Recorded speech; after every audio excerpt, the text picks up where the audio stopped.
இந்த மாதிரி எலிவால் மாதிரி இருக்கிற உங்க முடிய அதே நீளத்துல உங்க முடிய திக்கா மாத்துறதுக்கு ஒரு சூப்பர் டிப்ஸ் சொல்லட்டுமா? நான் சொல்றேன் இந்த டிப்ஸை வாரத்துல 2 இல்லாட்டி 3 தடவை நீங்க ஃபாலோ பண்ணிட்டு வரும்போது உங்க முடி நல்ல திக்காவும் மாறும், நல்ல ஒரு ஹேர் க்ரோத்தும் கிடைக்கும். அதுக்கு ஒரு மிக்ஸி ஜார் எடுத்துக்கலாம். அதுல வந்து 2 கைப்பிடி அளவு கழுவி வச்ச முருங்கை இலையை நான் சேர்த்துக்கிறேன். நான் சொல்ற இந்த அளவுகள் எல்லாமே உங்களோட ஹேரோட லென்த் பொறுத்து எடுத்துக்கங்க. இப்போ வந்து பாத்தீங்கன்னா நான் 3 ஸ்பூன் ஊற வச்ச வெந்தயத்தை சேர்த்துக்கிறேன். இப்போ இது கூடவே ஒரு 3 இல்லாட்டி 4 சின்ன வெங்காயம் சேர்த்துக்கிறேன். இப்போ வந்து தேவையான அளவு தண்ணி ஊற்றி நல்லா அரைச்சி எடுத்துட்டு வந்துருங்க. இப்போ வந்து ஒரு பவுலுக்கு மாற்றிக்கலாம். இப்போ வந்து நம்ம முக்கியமான இன்க்ரீடியன்ட் சேர்க்க போகிறோம், அதுதான் முட்டை.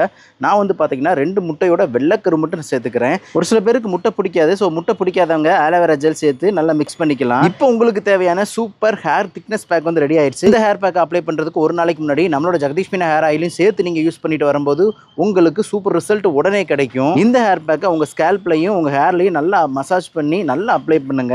அப்ளை பண்ணிவிட்டு ஒரு 50 to 20 மினிட்ஸ் கழிச்சு நீங்கள் மைல்டு ஷாம்பு யூஸ் பண்ணி ஹேரை வாஷ் பண்ணிட்டு வரும்போது உங்களுக்கு சூப்பர் ரிசல்ட் கிடைக்கும். அது நீங்களே உங்கள் கண்ணால் பார்ப்பீங்க. நம்ம ப்ராடக்ட்டோட எல்லா லிங்க்கும் சேனலோட ஹோம் பேஜில் கொடுத்துருக்கேன். மறக்காம பை பண்ணி வாங்கிக்கோங்க. Bye friends.